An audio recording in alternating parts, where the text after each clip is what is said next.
বৃহস্পতিবার দিন বিকেলবেলা সিদ্ধান্ত হয় শুক্রবার দিন আম আমরা আমার ছোট বোনের বাসায় বেড়াতে যাব, যে মিরপুর ১৪ থাকে। তো যেই ভাবা সেই কাজ। পরের দিন যেহেতু শুক্রবার এবং বোনের বাসায় যাব, সেই হিসেবে টুকটাক একটু প্রিপারেশন নিচ্ছিলাম।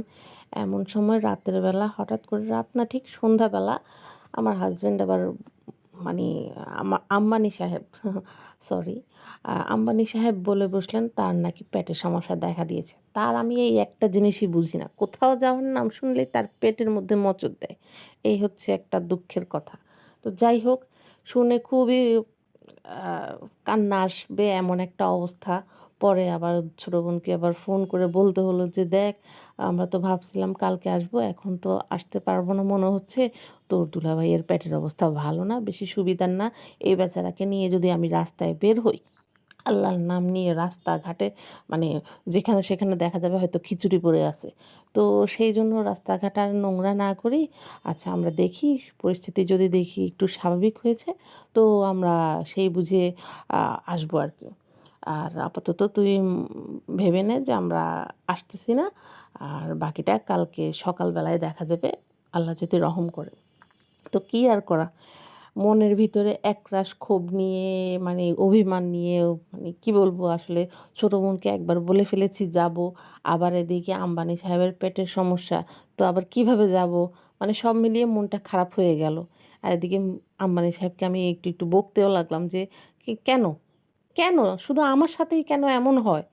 কোনোখানে যাবো, কোথাও একসাথে যাবো, তখনই তোমার পেটের মধ্যে সমস্যাটা হবে। কেন? অন্য কোনো সময় আসতে পারে না সমস্যাটা? তো কি আর করা? আসলে আ শরীরের অবস্থা তো আর মানুষকে বলে কয়ে আসে না কখন কার কি হবে। তো যাই হোক, হয়তো আল্লাহর ইচ্ছা ছিল, এই কারণে এই অবস্থা হয়েছে তার। তো যাই হোক, রাত্রের বেলা তাকে বকতেই গেল। আর এদিকে আমার কাছেও কষ্ট লাগলো যে ছোট বোন আশা করেছিল যে আমার আপু আসবে। অথচ সে আবার মানা করে দিল, আসবে না। তো আমি আসলে একটু যদি যাবো এই কথাটা না বলতাম তাহলে এতটা খারাপ লাগতো না। বোনকে যদি না বলতাম। এখন বোনকে বলে ফেলেছি যাবো। আবার পরে আবার মানা করেছি। আমার নিজের কাছে নিজের ভিতরে একটা মানে কষ্ট ফিল করতেছিলাম যে না, আসলে ঠিক হয়নি। ও হয়তো কত আশা করেছিল। আমরা তো সহজে ওদের বাসায় মানে আসলে ওইভাবে একটা সময় পাই না। সবসময় যাওয়া হয় না। খুব কমই যাওয়া হয়। যখন সুযোগ পাই মানে তখন দেখা যায় একটা না একটা সমস্যা। এই কারণে আসলে খুব একটা যাওয়া হয় না। তো যাই হোক, কিছু করার নেই। তো আর এদিকে আম্বানি সাহেবকে আমি বিভিন্নভাবে লোভ লালসা দেখাতে লাগলাম।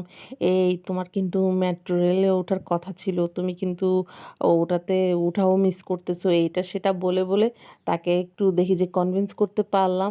আর আল্লাহর রহমতে রাতের বেলা তার বাথরুমও বন্ধ হয়ে গেল। বাথরুম বন্ধ হয়ে গেল মানে টোটালিই বন্ধ হয়ে গেল। মানে এর পরের দিন শুক্রবার মানে আমরা আ দুপুর পর্যন্ত তার একদম বাথরুমই বন্ধ হয়ে গেল। আসলে কি আমার মনের কষ্টের কারণে এরকম হলো নাকি আমি জানি না। তো যখন আ দেখলাম যে সকালবেলা আ ঘুম থেকে উঠলাম, উঠে তাকে জিজ্ঞেস করলাম, "আচ্ছা কি তোমার পেটের কি অবস্থা?" তখন তিনি বললেন যে, "আমার তো এখন বাথরুমই হচ্ছে না।" আমি বলছি, "যাহ! কখনো তোমার বাথরুম এমন মানে অবস্থা খারাপ হয়, আবার কখনো বন্ধই হয়ে যায়। তোমাদের বাথরুম নিয়ে কেন এত সমস্যা? আমি এটাই বুঝি না। আচ্ছা যাই হোক, বন্ধ যখন হয়ে গেছে আল্লাহর রহমতে, তাহলে আর কোনো টেনশন নেই। তাহলে আমি এবার সকালবেলা আবার আমার ছোট বোনকে বলে দিই, আমরা আসতেছি।" তো কি আর করা, না বলে গেলে আবার একটা বিপদ। ছোট বোন আবার একটু অসুস্থ আছে। তো আসলে অসুস্থ রোগীকেই মানে অসুস্থ বলতে ঐরকম অসুস্থ না। আ আম আল্লাহর রহমতে আমার ছোট বোনের ঘরে একজন নতুন অতিথি আসবে আর কয়েক মাস পরে। সেই উপলক্ষেই আমরা আসলে তাকে দেখতে যাওয়া, মানে এর ভিতরে আর দেখতে যাওয়ার সুযোগ হয়নি। তো ভাবলাম দেখতে যাই। তো কি আর করা, গেলাম। সকালে প্রায় মানে ঘুম থেকে উঠে আমরা তাড়াতাড়ি করে নাস্তা খেয়ে নিলাম।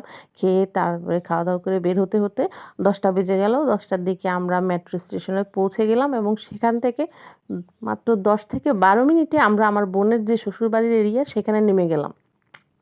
মানে কাজীপাড়া আরকি। তো তো সেখানে নামার পরে আমরা কিছু ফলমূল, মিষ্টি যা, যা আ দরকার একটু খোঁজাখুঁজি করছিলাম। আসলে ওদিকে যেহেতু আমরা থাকি না, বেশি একটা যাওয়া হয় না। তো মানে ওভাবে খুঁজে পাচ্ছিলাম না সবকিছু। তারপরও ১ ঘন্টা লাগলো আমাদের খুঁজে, খুঁজে বের করতে কোথায় ভালো ফল পাওয়া যায় বা কোথায় ভালো মিষ্টি আছে। তো খোঁজাখুঁজি করতে, করতে এখানে এক দোকান থেকে আরেক দোকান, আরেক দোকান থেকে আরেক দোকান। আপনাদের আম্বানি সাহেব মানে সরি আমার আম্বানি সাহেব উনি আবার আ যেন তেন জিনিস পছন্দ করে না। তিনি আবার সবচেয়ে ভালো মানে কারো জন্য সবার জন্যই মানে ভালো থেকে ভালো জিনিসটা নেওয়ার চেষ্টা করে। তো সে কারণে আসলে একটু সময় লেগেই যায়।